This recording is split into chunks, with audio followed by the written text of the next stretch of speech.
who should they fight next? We're going to start with David Benavidez. This is a David Benavidez fit. Who should David Benavidez fight? Now, David Benavidez has a lot of interesting choices.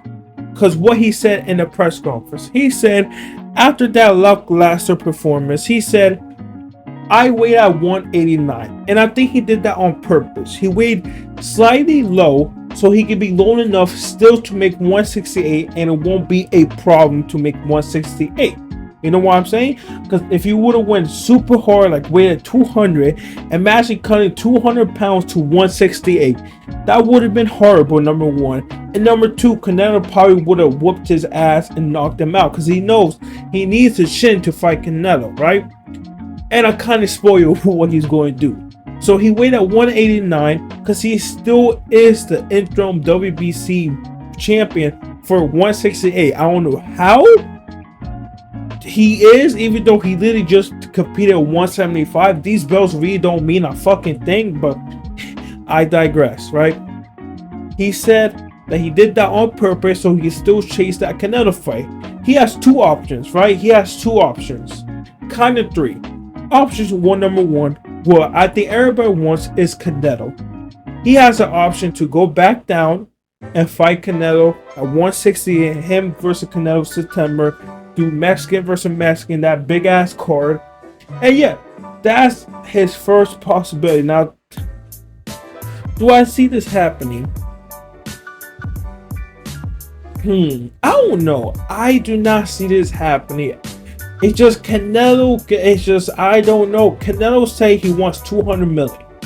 I wonder what he's going to say after his performance today, because David Benavidez didn't have the best performance. He showed some weakness in his game, and Canelo probably seen more than all of us combined because he knows what he's seeing, right? So he's probably like, you know what, motherfucker? I'll take that fight. I'll take that fight, motherfucker. That's easy fight. That's easy, pad. That's easy, pad. Right? I do think Dave Benavidez lowered his chance of winning against Canelo, right? But it's still a scary fight, right? No matter what, it's still a scary fight. But we've seen that his power doesn't translate to 175. He didn't have that much power. He didn't knock out Alexander, what we all thought was going to happen. We all was like, oh, he's going to knock out Alexander. He's going to literally kill him. It didn't happen. He didn't do shit. I just realized I did not do a prediction video for David Benavidez. No, yes I did. Hold up, I'm stupid. Yes I did. We digress, right? So Canelo versus David Benavidez. He didn't have that much power at 175 because he didn't gain that much weight, or he probably doesn't even have it. He's a volume puncher, and also he looks like he gassed out in the 6th round. But we're not going to say if they're going to win. Who's going to win now? Who should they fight? Canelo is a good possibility, but that only if Canelo accepts a fight, in which we don't really know if he will, right? Now, if that Canelo fight don't happen, he has another option. Beterbiev and Bivol. Now, this option is your worst option, and it may come true because I do not see this motherfucker beating Bivol or Benavidez. This motherfucker has a way better chance to beating Canelo than Beterbiev and Bivol. Because if we're judging from that performance, number one, he does not have the power to knock out Beterbiev. So Beterbiev most likely is going to catch Benavidez and knock his ass out. Now with Bivol, it's an interesting fight because Bivol doesn't really have knockout power, but he has footwork and he has the shin. So I do think Bivol will win by decision most likely, or even by knockout. Because David Benavidez, he got sloppy. Like, his defense was looking good until he got sloppy till the later rounds, where he had his hand down, he kept switching orthodox to southpaw. You were doing that against Alexander, but you cannot do that against an elite boxer who can't time a good right hand when you try to switch, right? So you got those two options. You got those two fucking options. You either can he can either stay at 175, officially stay at 175, forget 168, gain your weight, gain the 175 weight, forget about 168, don't stay low so you come back to 168. That will fuck up your chance. Bro, you got lucky with Oleksandr. He wasn't really good. Let's be honest. He wasn't that good, and he barely took any damage.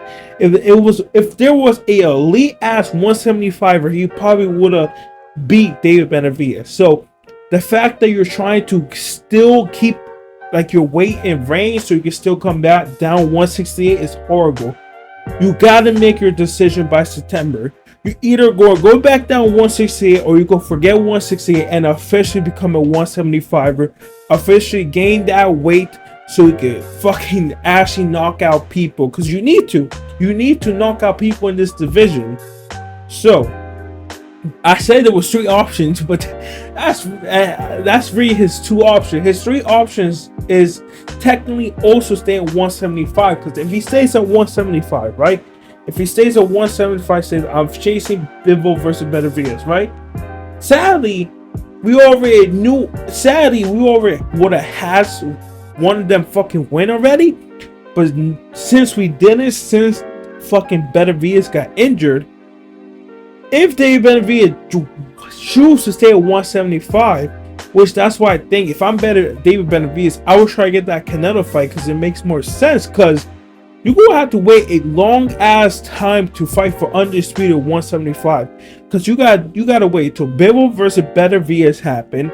Then you gotta wait for the rematch, and if it goes 1-1, then you have to wait for the fucking trilogy, which could be a long ass fucking time. Okay. So you obviously going to need more experience at 175. So you most likely will have more fights at 175. And if you do have more fights at 175, you do not want to stay around 189 because you're going to fucking lose if you stay around 189. So that's what I'm thinking. He could go to 168, fight Canelo, win or lose, then officially come back to 175 and stay at 175, right? And officially forget 168. That's the important thing. Once he made up his decision, he cannot go back down to 168. That's what's going to cause him to lose at 175 and 168. Once you move up, that division you were is long gone because it's 7 pounds you have to lose, right? Don't forget, it's 7 pounds he has to gain and 7 pounds he has to fucking lose. So, like I said, if I'm him, my Ecuadorian motherfucker, I will try to get that fucking Canelo fight, win or lose. If I win or lose, I get that paycheck and I officially move to 175. I'm done with 168, right? And yeah, then just wait till Bivol versus Beterbiev and fight other 175s to get your skill better. And yeah, boom, that's what he should do, and that should be his game plan. Now we just gotta wait to see what happened with Canelo Benavidez, because as we all know, Canelo fights in September. And if it's not Canelo versus Benavidez this September, we most likely won't see. We most likely will see Crawford versus Canelo instead of that.